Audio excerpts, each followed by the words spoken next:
Hello hello hello. नमस्कार नमस्कार नमस्कार।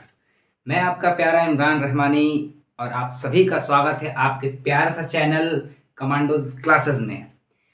तो जैसा कि आप सभी को पता है कि लेक्चर फर्स्ट में हम लोगों ने स्टार्ट किया था बायोलॉजी का पहला चैप्टर यानी कि लाइफ प्रोसेस, और उसका पहला इंट्रोडक्शन पार्ट था और मैंने वहीं से स्टार्ट भी कर दिया था लाइफ प्रोसेस को। और ये इसी का सेकंड लेक्चर हो गया, उसके ठीक आगे का लेक्चर हो गया। और उसी बात को हम लोग कंटिन्यू करेंगे आगे। हम लोगों ने लास्ट क्लास में ये पढ़ लिया था कि जो मोड ऑफ न्यूट्रिशन है, यानी कि बोल सकते हो टाइप ऑफ न्यूट्रिशन, वो हम लोगों ने पढ़ लिया था क्या होता है कैसे होता है, विथ एग्जाम्पल पढ़ लिए थे। बहुत बढ़िया से समझ भी आ गया था। तब उसी को हमने कल बताया भी था लास्ट क्लास में कि उसी को फर्दर क्लासिफिकेशन और किया गया है, यानी कि उसी को और मतलब जैसे कि हमने बताया था पहला टाइप है कि ऑटोट्रॉपिक और दूसरा है हेटरोट्रॉपिक। तो ऑटोट्रॉपिक को भी दो पार्ट में कैटेगराइज कर दिया गया है एंड द हेटरोट्रॉपिक को भी दो पार्ट में कैटेगराइज कर दिया गया है। बस उसको थोड़ा सा समझ लेते हैं, थोड़ा सा हम लोग का बेस तैयार हो जाएगा, थोड़ा सा बेस तैयार हो जाएगा। तो सबसे पहले समझ लेते हैं कि ऑटोट्रॉपिक होता क्या है। लास्ट क्लास में बताया भी था और फिर हम रिकैप करा देते हैं कि ऑटोट्रॉपिक कुछ क्या है। तो एक टाइप ऑफ न्यूट्रिशन ही है, यानी कि एक मोड ऑफ न्यूट्रिशन ही है। इसमें होता क्या है कि ऑर्गेनिज्म अपना खाना खुद से बनाता है, ना कि दूसरे पे डिपेंड रहता है। इसको ऐसा बोला जाता है कि ऑटोट्रॉपिक। और सेकंड इज हेटरोट्रॉपिक। हेट्रो का मतलब बताया था, हेट्रो का मतलब होता है अदर, और ट्रॉपिक का मतलब होता है न्यूट्रिशन, यानी कि अदर न्यूट्रिशन, यानी कि दूसरे पे डिपेंड, न्यूट्रिशन के लिए दूसरे पे डिपेंड रहे उसको हेटरोट्रॉपिक बोलते हैं।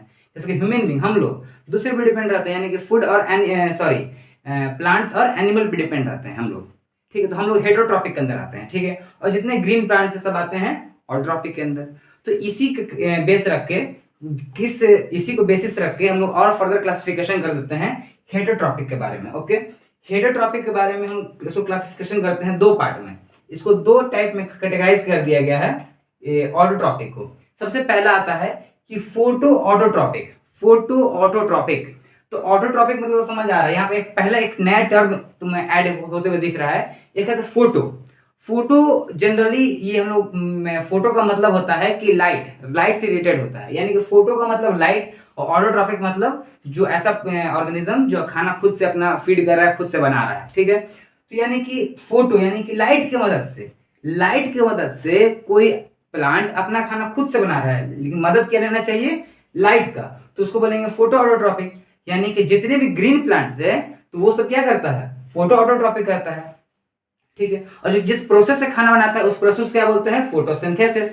क्यों, क्योंकि फोटोसिंथेसिस का जो रॉ मटेरियल हो गया क्या है, तुम्हारा रॉ मटेरियल इसमें आता है सनलाइट। और सनलाइट क्या है, एक लाइट है, और लाइट से क्या होता है, एक कौन सा टाइप होता है भाई, तो फोटो ऑटोट्रॉपिक, दैट सिंपल। तो इसी को हम समझेंगे क्या बोलते हैं, फोटोसिंथेसिस को भी समझ लेते हैं क्या होता है कैसे होता है। फिर पहले इसको समझ लेते हैं पहले कि कीमो ऑटोट्रॉपिक क्या होता है। कीमो ऑटोट्रॉपिक यानी कीमो का मतलब होता है केमिकल, ऑटोट्रॉपिक मतलब जो ऑर्गेनिज्म अपना खाना खुद से बनाए। तो यानी कि अब जो ऑर्गेनिज्म अपना खाना केमिकल की मदद से बना रहा है उसको बोलते हैं ऑटोट्रॉपिक, उसको कीमो ऑटोट्रॉपिक बोलते हैं। ठीक है, तो इसका तो एग्जांपल है, समझ रहे हो, तो आसानी तरीके से जितने भी ग्रीन प्लांट्स है सब फोटो ऑटोट्रॉपिक के अंदर आते हैं। बट इसका जो केमिकल से बनाता है उसके अंदर कौन सा आता है भाई, केमिकल से खाना बना लेता है। जी हाँ, केमिकल से अपना खाना बना लेता है। तो उसका एग्जाम्पल है green sulphur bacteria. Yes, green sulphur bacteria is the best example of the chemo autotrophic. ये अपना जो खाना बनाता है ये केमिकल की मदद से बनाता है। ठीक है, एक तरह का बैक्टीरिया है, वो अपना खाना केमिकल की मदद से बना लेता है। तो उस टाइप के न्यूट्रिशन लेने वाले को उसको बोलते हैं कीमो ऑटोट्रॉपिक न्यूट्रिशन। ठीक है, दैट्स इट, इतना ही बस सिंपल था। ठीक, दो पार्ट इसका है, दो कैटेगराइज किया गया है। अब समझ लेते हैं कि जो ऑटोट्रॉपिक था ये खाना बनाता था with the help of process photosynthesis. अब फोटोसिंथेसिस होता क्या है भाई, तो फोटोसिंथेसिस आप लोगों को पता ही होगा कि फोटोसिंथेसिस एक तरह का प्रोसेस ही है जिसमें ग्रीन प्लांट्स, या यूं बोले और बेहतर होगा कि फोटो ऑटोट्रॉपिक प्लांट्स अपना खाना जो बनाते हैं वो जिस जिस प्रोसेस से बनाते हैं that process is known as photosynthesis. Okay, तो फोटोसिंथेसिस कैसे बनेगा, तो फोटोसिंथेसिस चार चीज से मिलकर बनता है। खाना जो बनता है चार चीज से मिलकर बनता है खाना। कौन कौन सा चार चीज भाई, तो सबसे पहले carbon dioxide, water, third is chlorophyll, and fourth is sunlight. तो 3 चीज तो समझ आ रहा है, ये 3 चीज की वाटर तो ले लिया अपना, वाटर इसको प्लांट को कहाँ से वाटर मिला, सॉइल से मिला भैया। कार्बन डाइऑक्साइड कहाँ से मिला, तो कार्बन डाइऑक्साइड उसको अपने एटमॉस्फेयर, अपने सराउंडिंग से मिलकर कार्बन डाइऑक्साइड, क्योंकि हमको पता है कि हम लोग के एयर में कार्बन डाइऑक्साइड है, ओके, तो वहां से वो ले लिया। ठीक है, अब रहा बात सनलाइट, तो नाम से ही पता चल रहा है कि सनलाइट यानी कि सन से वो ले लिया। तो एक क्वेश्चन तुम्हारे दिमाग में आना चाहिए कि सनलाइट नहीं होता है और हम क्या ट्यूबलाइट या अपना टॉर्च उसको दिखाते हैं, तो उससे क्या हो सकता है, खाना बन सकता है, यस और नो। तो खाना बन सकता है, बट जो प्रोसेस है वो बहुत स्लो चलेगा, वो एज कंपेयर किया जाए सनलाइट वाला से प्रोसेस से, ये बहुत स्लो चलेगा, लेकिन बन सकता है, ऐसा कि नहीं कि बन नहीं सकता है। क्यों नहीं बन जाए, क्यों बनेगा, क्योंकि इसका नाम ही आ रहा है फोटोट्रॉपिक। फोटो का मतलब होता है लाइट, अब कोई लाइट तो कोई का भी हो सकता है, सन का हो या ट्यूबलाइट का हो, ठीक है, बस इंटेंसिटी का डिफरेंस रहता है। ठीक है, तो फोटोसिंथेसिस में 4 चीज ने बताया, कार्बन डाइऑक्साइड उन्होंने अपने सराउंडिंग से ले लिया, यानी कि एटमॉस्फेयर से ले लिया, और वाटर अपने सॉइल से ले लिया। ठीक है, बच गया क्या, सनलाइट तो सन से ले लिया। लास्ट जो कि बहुत इंपॉर्टेंट है, क्लोरोफिल। क्लोरोफिल वो कहां से लेता है प्लांट, तो क्लोरोफिल जो है प्लांट वो कहीं से लेता है, एक्सटर्नली नहीं है, वो खुद के अंदर होता है, यानी खुद के अंदर होता है। तो जितने भी ग्रीन प्लांट्स ग्रीन दिख रहा है ड्यू टू क्लोरोफिल। क्लोरोफिल एक तरह का ग्रीन पिगमेंट है जो कि उसके लीफ में जनरली पाया जाता है, या यूं बोल सकते हैं कि जहां जहां उसका ग्रीन पार्ट तुमको दिख रहा है वहां क्लोरोफिल होगा ही, क्योंकि वो ग्रीन पार्ट ग्रीन तभी है क्लोरोफिल के कारण। Is that clear to everyone? Okay, तो क्लोरोफिल तो प्लांट में हो गया, प्लांट में कहां गई, तो प्लांट में green part of the plant में। चलो ग्रीन पार्ट हम जनरल ले लेते हैं लीफ के अंदर, यानी कि मान लो लीफ एक हम उठाएं, ये लीफ तुमको दिखा, इस लीफ के अंदर हम लेके उठाएं, ये ग्रीन कलर का है मान लो, ठीक है, ग्रीन कलर का लीफ उठाए, इसके अंदर क्लोरोफिल होगा, तो लीफ के अंदर क्लोरोफिल है, तो लीफ के अंदर है, तो अंदर में कहा, तो अंदर में वो पता है कि लीफ का जो स्मॉलेस्ट यूनिट है, यानी कोई भी प्लांट हो गया, ऑर्गेनिज्म हो गया, उसका स्मॉलेस्ट यूनिट क्या हो गया, सेल, तो ये एक सेल में होगा। ठीक है, तो कौन से सेल में होता है क्लोरोफिल, सब सेल में होगा नहीं, वो स्पेशल सेल में होगा, जिस नाम का सेल का है, सेल का क्या नाम है, मीसोफिल।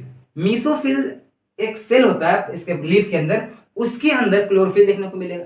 अब मीसोफिल में, चलो मीसोफिल मान लो यहाँ पर, एक सेकंड के लिए हम मान लेते हैं कि मीसोफिल यहाँ पर कहीं है ऐसे, ठीक है, मीसोफिल यहाँ पर कहीं है, तो मीसोफिल कहीं यहाँ पर है, तो मीसोफिल के अंदर हम लोग चल गए, जैसे मीसोफिल के अंदर हम लोग जैसे गए, तो मीसोफिल के अंदर कहां पर है, तो मीसोफिल एक सेल हो गया, अब सेल के अंदर सेल ऑर्गेनल होगा, उस सेल ऑर्गेनल के अंदर होता है, वो कौन सा सेल ऑर्गेनल, तो क्लोरोप्लास्ट। क्लोरोप्लास्ट के अंदर क्लोरोफिल देखने को मिलता है। Is that clear to everyone? Chloroplast के अंदर क्लोरोफिल, तो हम क्या बोला, प्लांट के अंदर लीफ के अंदर मीसोफिल के अंदर क्लोरोप्लास्ट, और क्लोरोप्लास्ट के अंदर क्लोरोफिल रहता है। तो ये सीक्वेंस याद रखिए, कहां पे एग्जैक्ट लोकेशन क्या है क्लोरोफिल का। ठीक है, और ग्रीन होता है, लीफ ग्रीन होता है क्लोरोफिल के कारण, क्योंकि वो ग्रीन पिगमेंट है। तो अब इसका कुछ और पार्ट हो गया, लीफ हम बात करते हैं, लीफ का तो कुछ बात कर लेते हैं, जो ये वाला पार्ट होता है, यानी कि उसका जो सरफेस हो गया, उसको क्या बोलते हैं, इसको बोलते हैं हम लोग लामिना। लामिना बोलते हैं उसके लीफ के सरफेस को। और तुम देखना वो ध्यान से लीफ को, तो वो पतला पतला पतला पतला साइड से निकला रहता है, एक मेन स्ट्रीम से जो पतला पतला निकला रहता है उसको बोलते हैं वेन ऑफ द लीफ का वेन है वो वेन। ठीक है, और ये लास्ट जो बीच में जो ऐसा एकदम स्ट्रेट जाता है, एकदम मोटा से बीच में देखोगे, तो उसको क्या बोलते हैं, मिड ड्रिप। मिड में होता है तो तुम ट्रिक बना सकते हो कि मिड में होता है तो मिड ड्रिप। ठीक है, मिड ड्रिप, ठीक है, मिड ड्रिप उसको बीच वाले को बोलते हैं। और जहां से स्टार्टिंग होता है, शुरू वाला पार्ट, तो यहाँ पर तुमको देखने को क्या मिलेगा, यहाँ पर तुमको जाइलम और फ्लोएम देखने को मिलेगा। हम लोग इसी चैप्टर के कुछ लेक्चर बाद हम लोग उसको पढ़ेंगे, जाइलम और फ्लोएम के बारे में, यानी कि ट्रांसपोर्टेशन में पढ़ेंगे। यहाँ पर जाइलम और फ्लोएम देखने को मिलता है, यही लीफ तक खाना लेकर आता है और लीफ से पहुंच दूर दूर तक प्लांट में हर एक पार्ट में ले जाता है, यही जाइलम और फ्लोएम। तो जाइलम फ्लोएम के लोकेशन में देखिए, पढ़ते पढ़ते कि यहाँ पर होता है भैया। तो इतना बात क्लियर हुआ कि नहीं हुआ? चलो ठीक है, तो ये बात क्लियर हो गया। तो अब देखो हेटरोट्रॉपिक में बात करते हैं, ऑटोट्रॉपिक का सब था भैया।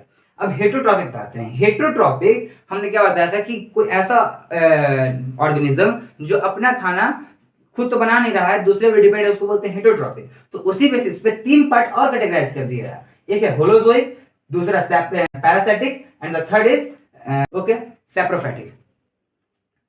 तो 3 टाइप हो गया, कौन कौन सा हो गया, होलोजोइक, पैरासिटिक एंड सैप्रोफाइट्स। ये 3 इसका हो गया टाइप हो गया। तो अब तीनों को बहुत जल्दी से डिस्कस कर लेते हैं, ज्यादा इसमें कुछ ज्यादा बड़ा चीज नहीं है। होलोजोइक क्या है भाई? होलोजोइक क्या है? तो होलोजोइक एक तरह का प्रोसेस ही है, एक तरह का मोड ऑफ न्यूट्रिशन है जिसके अंदर क्या होता है कि ऑर्गेनिज्म अपना खाना को डाइजेस्ट अपने अंदर करता है और ऑब्जॉर्प्शन भी अपने अंदर करता है। ठीक है, यानी ऑर्गेनिज्म अपना खाना को डाइजेस्ट अपने अंदर किया, यानी कि इनसाइड द बॉडी, और ऑब्जॉर्प्शन भी इनसाइड द बॉडी हुआ। That mode of nutrition is known as holozoic mode of nutrition. ठीक है, example human being is the best example, या all animals, all example of holozoic. ठीक है, अब बात आता है कि सेप्रोफैटिक किसको बोलते हैं? ठीक है, तो सेप्रोफैटिक को समझने से पहले पैरासिटिक समझो, थोड़ा इजी समझना।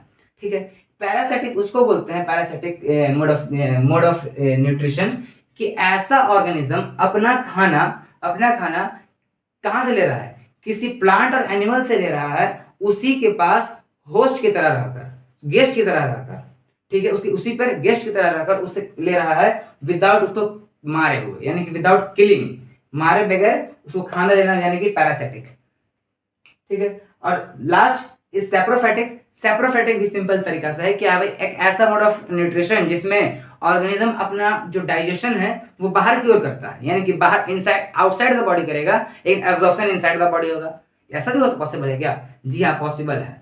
ठीक है, कैसे भाई? तो ये कैसे करेगा, यानी कि ये डेड और डिकेइंग मैटर को गलाता और सड़ाता है, और इतना सड़ाएगा जब तक उसके अंदर से जूस नहीं निकला है, जूस।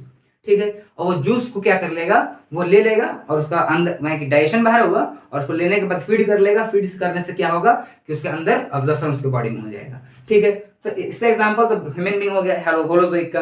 ठीक है, सेप्रोफैटिक का क्या हो गया? सेप्रोफैटिक का बेस्ट एग्जांपल कौन सा है? सेप्रोफैटिक का इसका एग्जांपल है ब्रेड मोल्स। जो तुम ब्रेड में देखोगे कुछ लग जाता है, ब्राउन कलर का हो जाता है, वही करता है कि ब्रेड को और गलाते गलाते उसमें से जूस निकाल देगा और उसको पी लेता है, ब्रेड मोल्स। ठीक है, और यहाँ पर तुम देखोगे पैरासिटिक का एग्जांपल, बेस्ट एग्जांपल है कौन सा? जो बाल में जूइन हो जाता है हम लोग का, जो जिसको बोलते हैं क्या बोलते हैं उसको, ट्रैप वॉर्म। ठीक है, वो हो जाता है, या लीचेन, ये सब जो सर में हो जाता है। इससे क्या हो गया कि ये हम लोग के बॉडी में तो रहता है, हम लोग को मारता नहीं है, लेकिन हम लोग का खून पीता है, यानी कि उसका न्यूट्रिशन कहाँ से ले रहा है? वो हम लोग के बॉडी से ले रहा है, यानी कि हम लोग उसके क्या हो गए? होस्ट हो गए, वो क्या हो गया? गेस्ट हो गया। ठीक है, तो ये तीनों को समझ गए बढ़िया से क्या होता है, कैसे होता है, विद एग्जांपल। ठीक है, अब समझते हैं कि ये फोटोसिंथेसिस का स्टेप एग्जाम में डेफिनेट आता है, एकदम लिखित आता है कि what are the steps of the photosynthesis, कैसे अपना खाना कोई प्लांट्स बनाता है फोटोसिंथेसिस के। हम तो ये तो देख लेंगे चार चीज से मिलकर बनाता है, मगर वो 4 चीज से बनाता है, मगर किस किस स्टेप से होकर जाता है, कौन कौन स्टेप होता है फोटोसिंथेसिस में? ठीक है, तो सबसे पहला स्टेप होता है एब्जॉर्प्शन। क्या होता है सबसे पहला? एब्जॉर्प्शन। किस चीज का एब्जॉर्प्शन? कि सनलाइट का एब्जॉर्प्शन, यानी कि जो क्लोरोफिल है उसका काम क्या है, क्लोरोफिल का, कि जो सनलाइट आया उसको ट्रैप करता है, यानी कि उसको एब्जॉर्ब करेगा सनलाइट को, और वो कन्वर्ट कर देगा किस में? सनलाइट को एब्जॉर्ब किया और वो कर देगा केमिकल, सनलाइट को एब्जॉर्ब करना। ओके, पहला प्रोसेस था। दूसरा प्रोसेस क्या है भाई? दूसरा प्रोसेस है कि लाइट एनर्जी। ठीक, जो लाइट एनर्जी लिया, ठीक, अब लाइट एनर्जी को क्या कर देगा? कन्वर्ट कर देगा केमिकल एनर्जी में। लाइट एनर्जी को केमिकल एनर्जी में चेंज कर दिया, that is the second process. और सेकंड प्रोसेस में साथ साथ पैरेलल में चलता है कि जो वाटर ऑब्जर्प्शन हुआ, यानी कि H2O, ये ब्रेकडाउन हो जाता है हाइड्रोजन और ऑक्सीजन में, यानी कि हाइड्रोजन और ऑक्सीजन में टूट जाता है। ठीक है, ये सेकंड प्रोसेस हो गया। एंड द थर्ड स्टेप क्या है भाई? रिडक्शन हो जाना। किसका रिडक्शन भाई? कार्बन डाइऑक्साइड का। तो कार्बन डाइऑक्साइड किस में रिडक्शन हो जाता है? तो रिड्यूस हो जाता है, कार्बन हाइड्रेट हो जाता है। और इस यही 3 स्टेप्स होते से प्लांट का खाना तैयार हो जाता है, और जाइलम फ्लोएम पूरा प्लांट में ट्रांसपोर्ट कर देता है। तो ये रहा आज का क्या बोलते हैं लेक्चर। यहाँ पर हम लोग का ऑलमोस्ट हर चीज खत्म हो गया, बेसिक वाला, और कल से हम लोग स्टार्ट करेंगे अमेबा एंड द लास्ट, बहुत कॉम्प्लिकेटेड हम लोग का डाइजेशन, यानी कि ह्यूमन डाइजेशन को पूरा कंप्लीट करेंगे, और उसमें बहुत मजा आएगा, क्योंकि उसको हम डिटेल स्टडी करेंगे, बहुत मजा आएगी। तो बहुत बेसिक था, इसमें कुछ ज़्यादा रॉकेट साइंस था नहीं, क्योंकि समझने वाला था, और उसमें थोड़ा सा मजा आएगा क्योंकि वो थोड़ा डिटेल है, और अपने बारे में देखने को मिलेगा, तो और भी मजा आएगा कि हम लोग के अंदर कैसे हो रहा है, क्या हो रहा है, और पूरा डेप्थ एनालिसिस किया जाएगा, और उसके बारे में डिस्कस किया जाएगा कैसे क्या होगा विथ एग्जाम्पल। पहले अमेबा से स्टार्ट किया जाएगा। ओके, नेक्स्ट लेक्चर का हम बता दिए क्या होगा, कैसे होगा। ओके, हम लोग इसको यहीं पर खत्म करते हैं लेक्चर को। Okay, thank you very much, पढ़ाई करते रहें।